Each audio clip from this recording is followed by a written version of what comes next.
So part of this piece, this conversation is that what we feel in our body is important for us to important information to use when we're assessing boundaries. And that can be really challenging for us.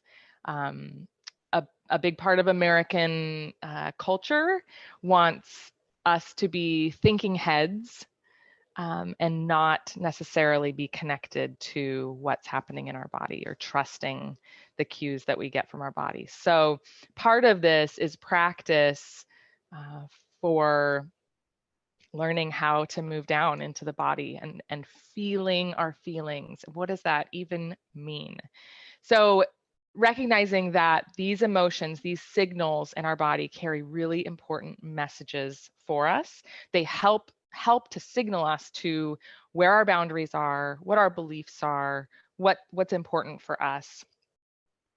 When we react to a feeling, when we move to do something, then we're not actually allowing that feeling process to take place. So purely reacting isn't necessarily feeling. We want to build a container of boundaries. These are emotional boundaries that hold our emotional properties so that we have space to feel whatever is ours to feel. And that strengthens with use. So anytime you're willing to sit with uncomfortable feelings like sadness or frustration or even anger and allow yourself to have those feelings, that container will strengthen. Part of what can push us away from holding our own boundaries is not being willing to sit in that discomfort. It can be really hard sometimes. And there is, it's necessary for us to have coping strategies that help us to turn away from those feelings when we need to, because we don't want to get too triggered or too overwhelmed. But those boundaries will strengthen with time. This brings me to one of my current favorite topics for myself and to bring into my teaching. This comes from this book that is almost always right next to me. It's called Burnout: The Secret to Unlocking the Stress Cycle. Brene Brown interviewed these authors on her podcast recently. That's where I found out about them. It's in your resource guide. Here's a little tiny primer. So we want to recognize that emotions, which mean emotions are the chemical reactions that happen in our body to stimulus, to thoughts. It's like there's some kind of stimuli, we have a chemical reaction, we feel it in our body as emotions.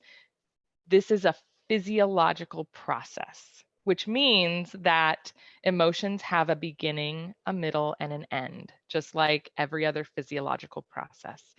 And in the book, they say that emotions are like a tunnel, the beginning, the middle, and the end.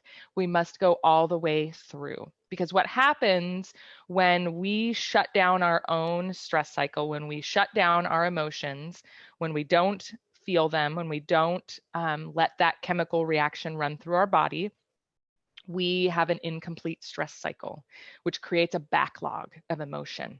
And what happens often is that creates like a static in our core, in our bodies, and it makes it harder to tune into this navigation system.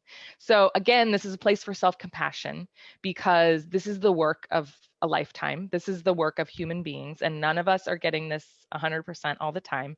So we probably all have somewhat of a backlog, and that's okay. It's okay. That's part of being human. What we can do when we choose self-compassion and when we choose to, sit with these uncomfortable feelings and to process them, we can, it's like, I imagine it as like an inbox that's really full. And every time I complete my stress cycle, and they have some great ideas for how to do that. Every time we do that, it's like we clear a few more papers off the stack of the pile. And eventually, hopefully, we're kind of staying caught up with our emotions. And what that does, how this connects to boundaries, is that creates a lot clearer channel for us to hear and listen and respond to what our body is telling us. Some of the ways to complete the stress cycle are that number one is physical movement. And this has been a real key for me in terms of, like, physical movement is always the hardest part of self-care for me. I'd rather do the emotional, mental stuff and not move my body as much. But learning that this is a part of how we deal with our emotions has been very key for me in prioritizing that. So any way that we can move while thinking about the emotions that we've stored up can help us to get them out. Deep breathing, progressive muscle relaxation. I have one in the resource guide for you. So these are just some ideas, but this is why it's so important for us to be feeling our feelings and processing, moving through our emotions.